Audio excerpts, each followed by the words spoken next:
All right, this has been such a gorgeous night full of stories. We are streaming our stories from the Alivio Garage, bringing to you our struggles, our perseverance, our triumphs, and the next featured artist is incredible and you're in for a treat. Dhyan Sundri is a Kundalini Yoga teacher, poet, and self-proclaimed spiritual gangsta with roots in South Los Angeles. Through a trauma-informed lens, Dhyan's writing is influenced by la fuerza de mujeres, love, hip-hop, duality, and higher consciousness. She hopes to inspire others to live a more heart-centered life and to be their authentic selves, embracing both light, shadow, sin complejos, ni disculpas. Without further ado, please welcome Dhyan Sundri.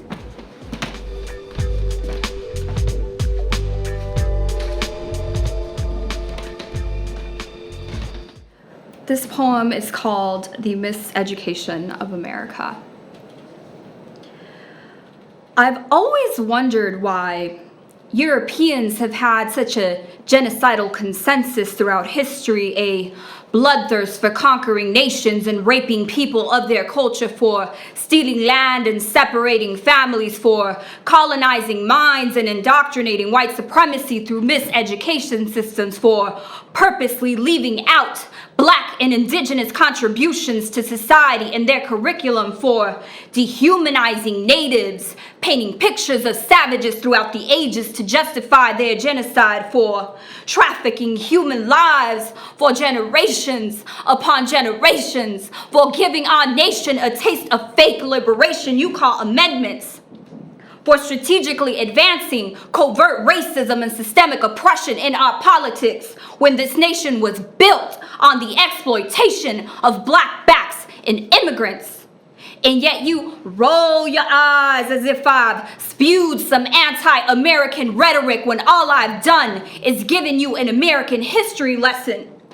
They say, don't bite the hand that feeds you, and yet we can't breathe with your knees on our neck. We can't spread our wings with our children in cages, and yet you gaslight us like you don't know what all the rage is about. Sounds like our founding fathers had a very serious case of narcissism. Narcissism at its root stems from insecurity. See, racism is little dick energy, Napoleon complex, sociopathic and psychopathic serial killers. Why don't we ever call it like it really is? Never stop being a truth seeker.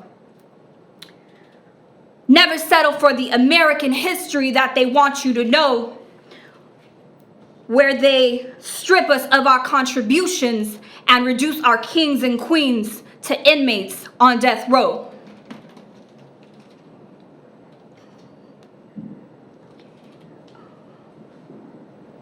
Okay, this next poem is called My Name Is Not. My name is not mommy. My name is not hey. My name is not mamacita. My name is not yo ma. My name is not damn you fine. My name is not hello gorgeous. My name is not hey baby, how you doing? My name is not yo girl, you got a fat ass.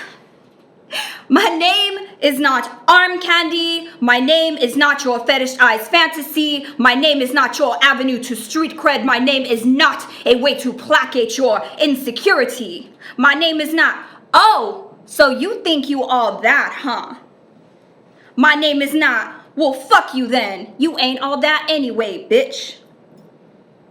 My name is not all of the ways which you reduce my divine feminine to suit your toxic masculinity. My name is not your whack-ass attempts to cover up your obvious insecurity and instability.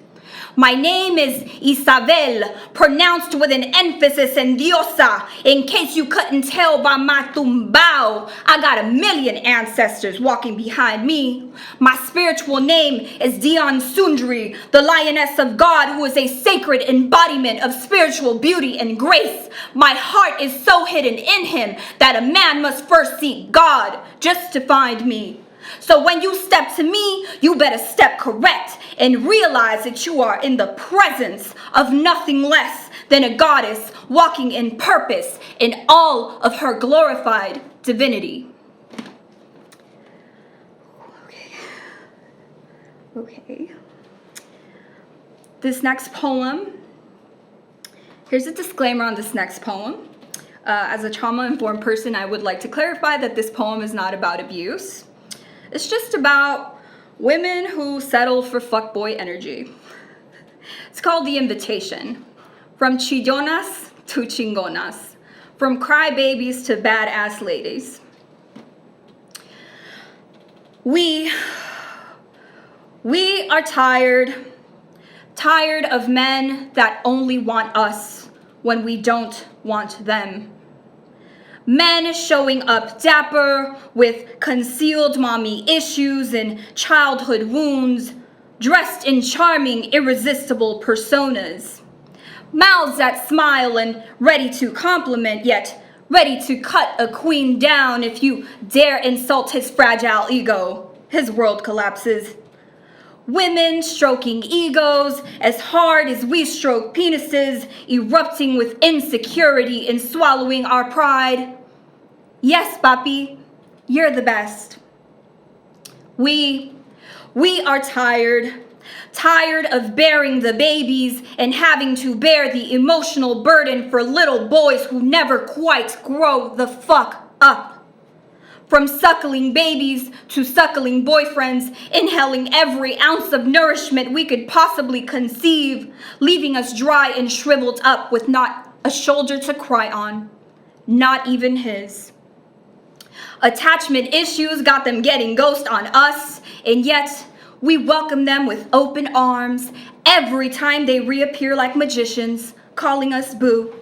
We are tired of living multidimensionally, of viewing red flags as invitations to pillage our sense of security, from queendom to colonized minds and hearts, questioning what it is that made us so special in the first place, losing all sense of self-worth.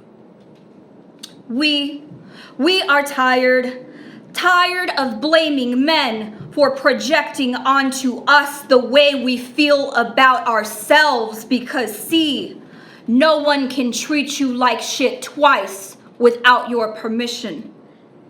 You wouldn't allow someone to treat you less than unless you subconsciously feel less than about yourself. And so, queen, reina, this is an invitation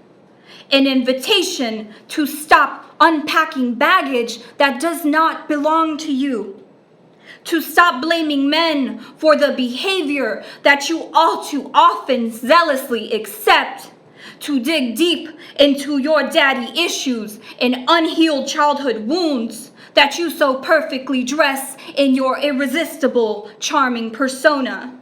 Through a mouth that smiles, ready to compliment, yet ready to cut a king down if he dare insult your fragile ego, your world collapses. Men stroking egos as hard as they stroke vaginas, erupting wet with insecurity, and so it's, yes, mommy, you're the best. So stop, queen. Stop being tired, stop bearing babies, and instead reparent and nurture your own inner child. Bear the emotional burden for the little girl who never quite grew the fuck up. Inhale every ounce of nourishment for yourself that you can possibly conceive. Leave yourself overflowing and radiant.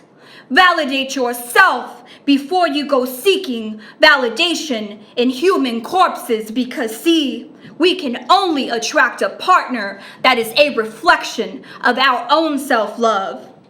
Chillonas cry about everything. Chingonas take self-accountability. Si queen, reina. This is my invitation.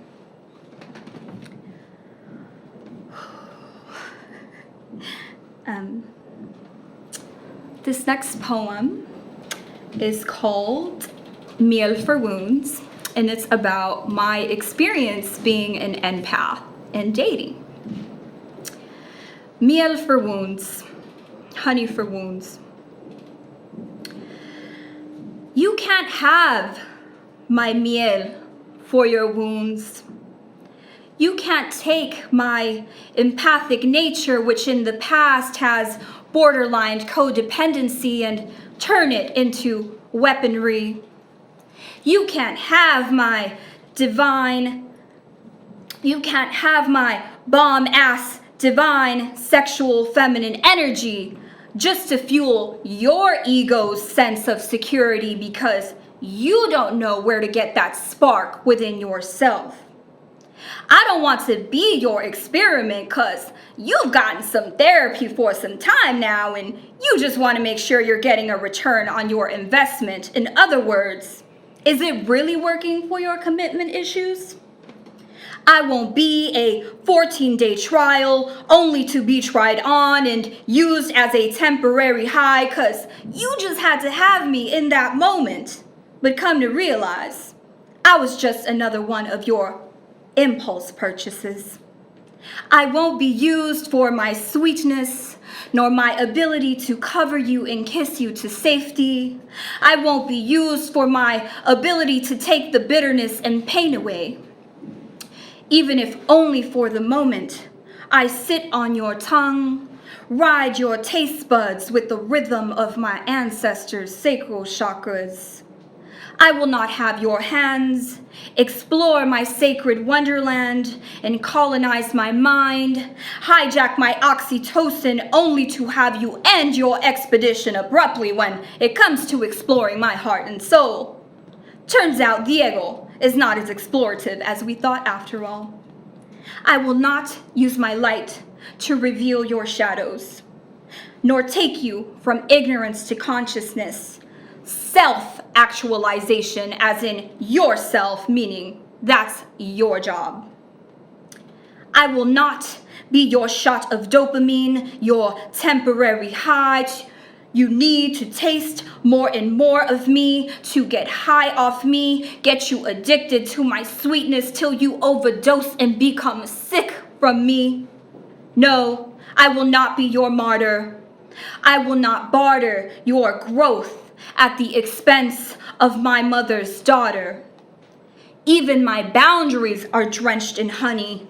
My boundaries are not unkind. Much the opposite, my boundaries are self-love. They draw a line between what's for my highest good and what isn't. And I will live my life in all its glory until the universe blesses me with a king. Mi miel, esa es para mí. You cannot have my miel for your wounds.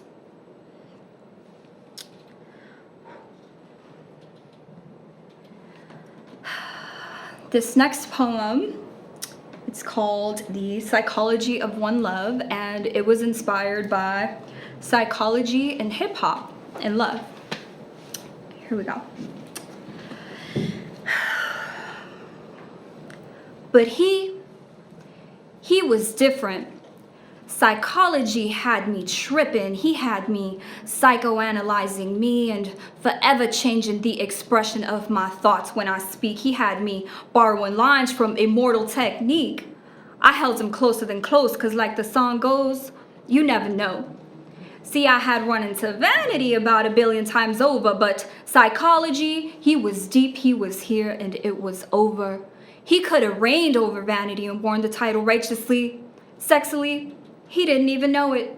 He wasn't only about the id and instant gratification. See, he also had an ego for mediation, making my super ego work overtime and think thrice in contemplation before I hopped in the bed. He had me wanting to try that mindset shit like Dead Prez.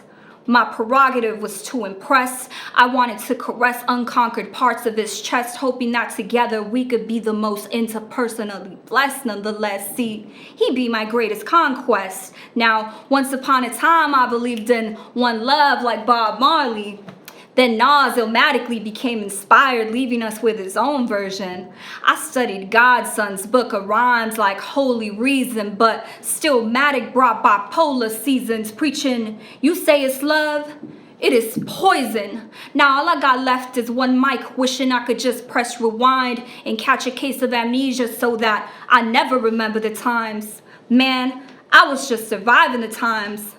Post-traumatic stresses became a part of my everyday life sessions, left like an autistic child without form of expression, ridden with uncommunicated questions to life's lessons, and confessing, you could be my Damian Molly to my Nas, a new generation of perception. I'll call you my road to Zion, on my way back to one love. To an autistic child, the ultimate in behavior modification. You gave me a new means for communication, revolutionizing my every action and contemplation. You are my Freudian slip. Yes, I've said it, you are my Freudian slip, because unwillingly, love has slipped from my lip. Yes, I've said it, love has slipped from my lips. See, I'm slipping into Tourette's, cause the shit's a little scary to hear, but feels also right to say at the end of the day. And you swear I was schizophrenic, cause man, you got me tripping, and sometimes it's hard to get a grip. I must be a narcoleptic in a permanent state of REM, cause I'm dreaming on a permanent trip. Now I'm on this OCD untruthful shit. I'm not saying you're number one, I'm sorry, I lied, like KRS-One, you're number 1, 2, 3, 4, and 5. See, I've never been one to partake in idle flattery, so take this to heart when I say, psychology, you've inspired me to want to be a psychologist, shit, maybe even a psychiatrist. I want to overdose you with my love drug and take you to euphoric bliss, reigniting my love for one love. I want to discover each and every single motive that makes you tick, tick, tick.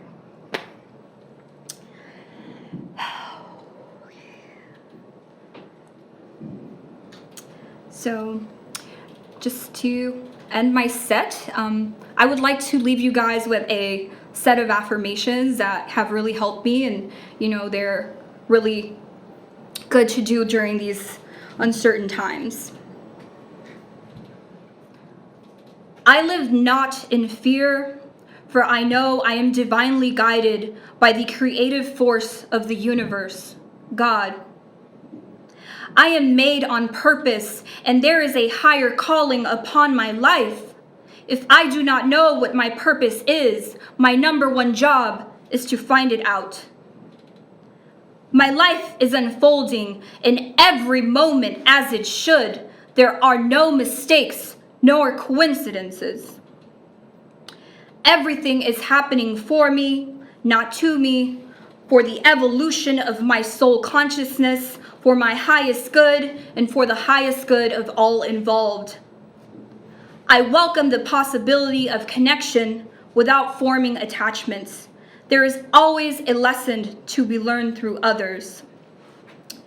I am supreme love consciousness. Therefore, the way I move through the world is a reflection of love, not fear. I am a whole and abundant energy system. My self-love is greater than my desire to be loved by others. Satnam family, thank you so much for having me.